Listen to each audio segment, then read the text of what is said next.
तारीख 12/5/2018 রাইটার কাছে জানছেন স্বামী যদি দীর্ঘদিন ধরে অবজ্ঞা অবহেলা পেতে থাকে তখন স্ত্রীর সাথে সম্পর্ক ছিন্ন করে অর্থাৎ ডিভোর্স দিয়ে দেয়।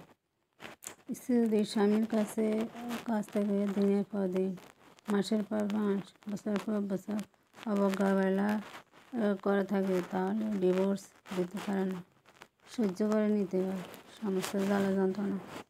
আমাদের গ্রামের নাম পশ্চিম চাউনি থেকে আরও 2 মাইল দূরে আধারমানিক নামে একটি গ্রাম আছে। আধারমানিক নামে এই গ্রামে আমার মায়ের নামা বাড়ি অবস্থিত।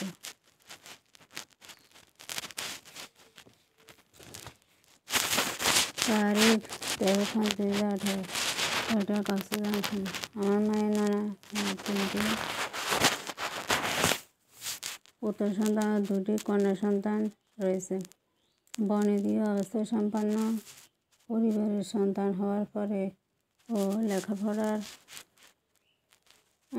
দিক দিয়ে তেমন বেশি অগ্রসর হতে পারেনি।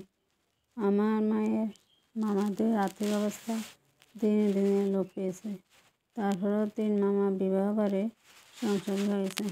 আমার মায়ের বড় মামা মুদি দোকান দিয়েছেন আর মেজো মামা প্রাইমারি স্কুলের মাস্টার হয়েছেন আর ছোটো মামা চট্টগ্রাম শহরে স্থায়ীভাবে বসবাস করে ব্যবসা করতেছে। তারিখ 15/5/2018 রাইটার কাছে জানছেন বড় মামার ঘরে ছেলে মেয়ে নিয়ে এক বিশাল বহর সৃষ্টি হয়েছে।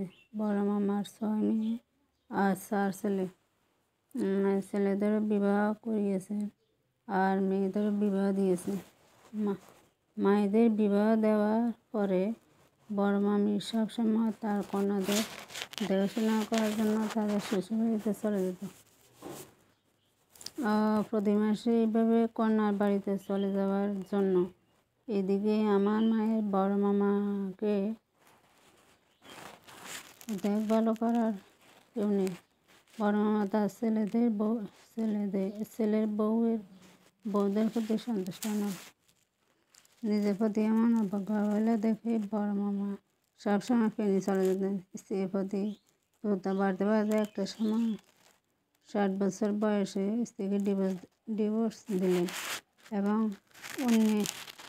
অনত 20 কিংবা 22 বছর বয়সে একটি মেয়েকে বিবাহ করেন।